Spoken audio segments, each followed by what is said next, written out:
Have you ever tried to break a habit or a pattern, and yet the next day you're right back at it doing it again? Well, there's a reason for that. And it's not because you're weak, and it's not because you don't want to change.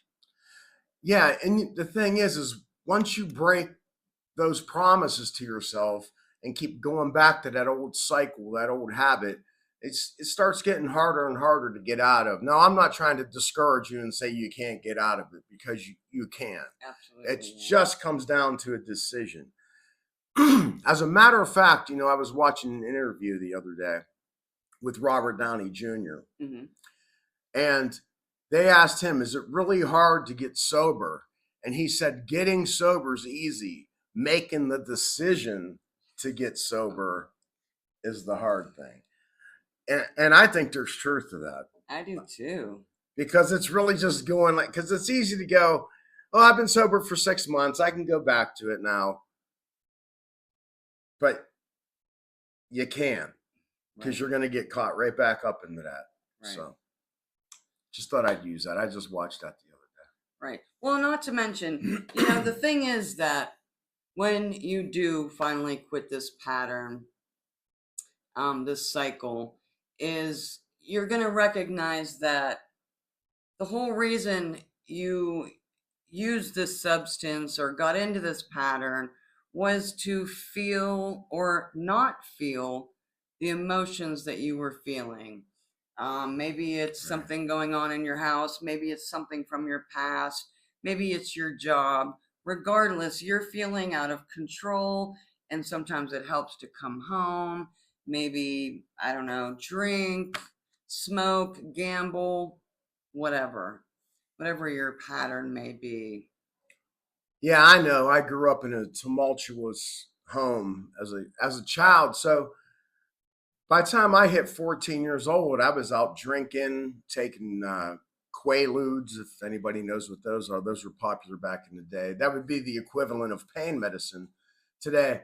Now, I wasn't addicted, but I used those things, and me and my friends did every weekend or whenever we could because we were just escaping bad situations and the way we felt at home and Yeah, what was going on there. So that's an example of, and you yeah. set those patterns sometimes when you're young, and and then they reoccur when you're older. Even if you stop, a lot of people stop.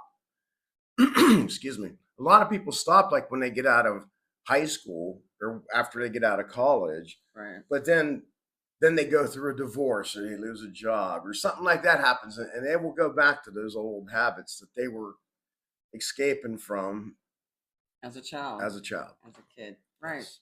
Right. So what we're trying to say is we know that feeling. We know that feeling of being stuck in a pattern or a cycle because we lived it for over a decade in the same household together. We were both addicts, raising a family, working, and we understand. Yeah, so much so that that's one of the books that I wrote was about how to overcome childhood trauma. Yeah. Um, because it really does. It affects you throughout your life until you overcome it. I mean, it'll always be there, but it lessens and lessens. As Joe Dispenza says, you turn down the volume on it until it's just not loud anymore, and therefore it doesn't bother you, and you don't react to Right. it any longer. Right. You know, and I really feel like we've gotten to that place finally. Oh, by the way, we have been sober now for 7 years. We stopped in January 2019, Yeah. and we're still clean today. So I just wanted to And mention that. we don't consider ourselves recovering Yes. addicts. We've actually just changed our identity about it. Right. We decided who we were going to be, and I think that was the best decision. I know for myself, uh, I don't even think about it anymore unless I'm going to talk about it on a video. But I don't consider myself an addict, and I don't refer to myself as recovering. And we don't think there's anything wrong with 12-step programs or going to rehab if you need that. And I mean, we probably certainly could have done that, but we didn't. we decided that we could do this. We decided we didn't want it. I mean, that's the big thing. If you know you don't want it anymore, that's the trick. You don't want it anymore. So you're able to step away from it at that point. Like Michelle said earlier, we just changed our identities. Now, I know that sounds easy, but we were really tired of this, like I said. So we were like, that's it. We're done. We started picturing the life and getting excited about the life that we could have. Right. So by changing our identities, that's how we overcame this. And I got to say, I know using the law of attraction or law of assumption seems a bit weird to overcome an addiction, but it really isn't. If you think about it, if you watch these people and us teaching about the law of attraction, it is about believing that you have something before you have it. It's about believing you can do something before you've done it. It's about believing you get something before you get it. So it's not any different. It's like believing that you can be sober and have a different life before you're actually living it. Because we cut down on pain pills. We didn't just stop one day and go cold turkey.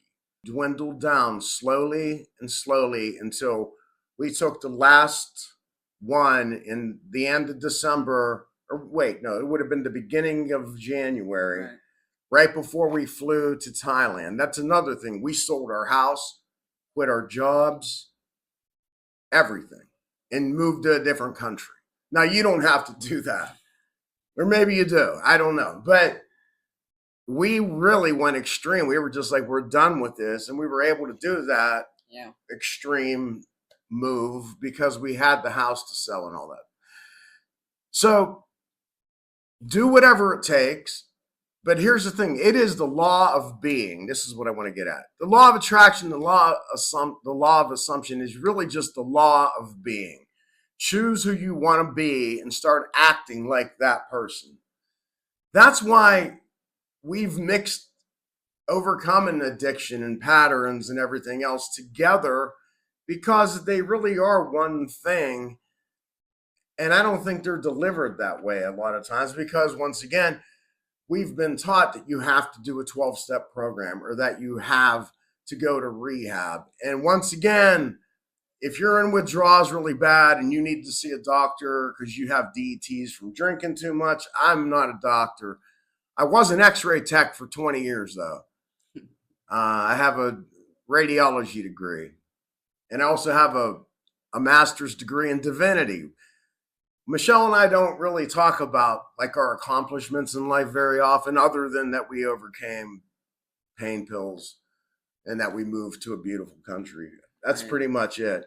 But we're also parents, grandparents, done a lot of different things. Yes, we have. We've done a lot of different things. So. Yeah, and I think, another thing is the more that, when you stop this pattern or cycle, you start to keep promises to yourself, and that makes a difference.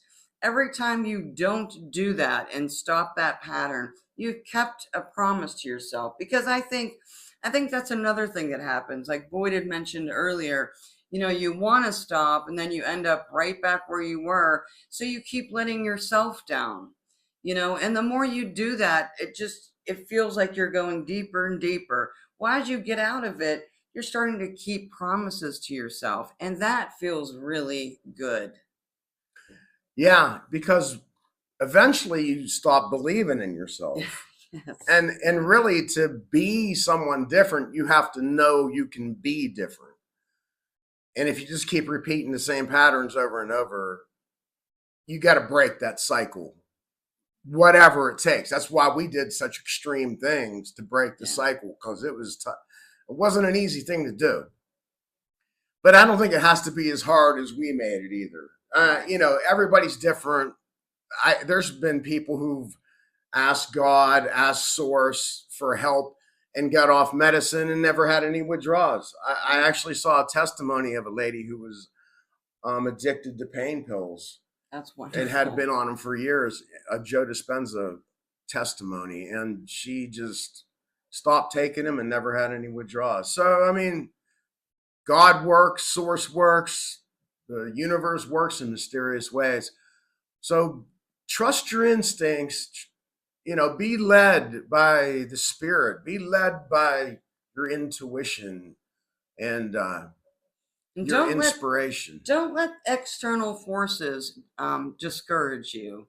When you look out at your life and think, wow, this hasn't changed and this isn't better, and that's because things will they it needs to get momentum. And every small step you take will add up and it gets bigger and bigger. And you'll look back and you'll be like, wow, look how much I've changed. And Yeah. it's Yeah. so worth it. And Yes. and we're talking about any pattern or cycle. It's not just, opioids or I think this is going to go Yeah. with anything in It could be life. gambling, it could be sex, it could be drinking, it could be overeating, it could be literally Gaming. anything. Gaming. Right. Yeah, being on your phone for 17 hours a day or whatever. Anything that porn, anything that draws you away and that you're getting an emotional dopamine, serotonin Right. hit from, Yes. right? Rather than a natural one, because we should get serotonin and dopamine just from small accomplishments like writing a paper you need to write, or going to work and doing a good job, or Well, even seeing a just sunset. yeah, Or exactly. I was gonna say whatever. being in the present Anything. moment and seeing nature. Like we see a lot of eagles now, and we're always stopping and looking at these different because there's different eagles here, or all kinds of different birds, and that's nice. That's like a little hit of dopamine when we see them, a natural one. Yeah, we get excited about that. That sunsets, and sometimes we get to see pretty cool lizards Yeah. that Yeah. you don't see in most places. So yeah, you can get excited and have fun in other ways, and get a dopamine rush here and there.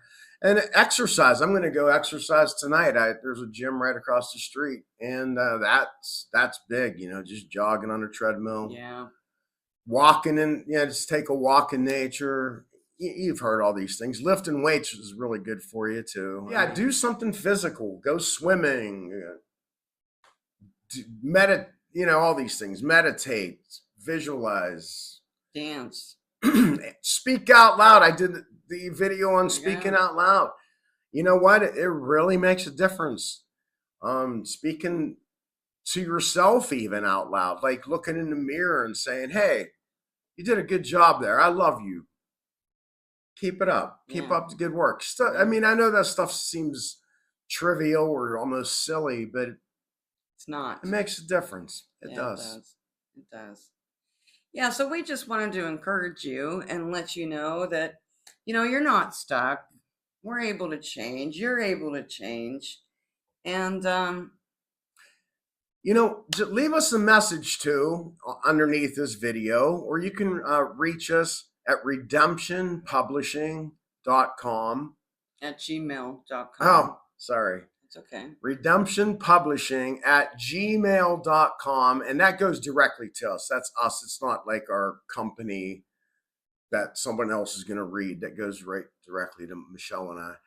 So if you want to write to us, if you have any questions, or If you need any encouragement, any help, any encouragement, yeah. get a hold of us, leave a message. We can give you a call even and talk to you, or whatever it takes. We're here to help. We feel very blessed, and we just want to give it back. So, Right. All right. Have a good evening. We're believing the best for you. Yes. Talk to you soon.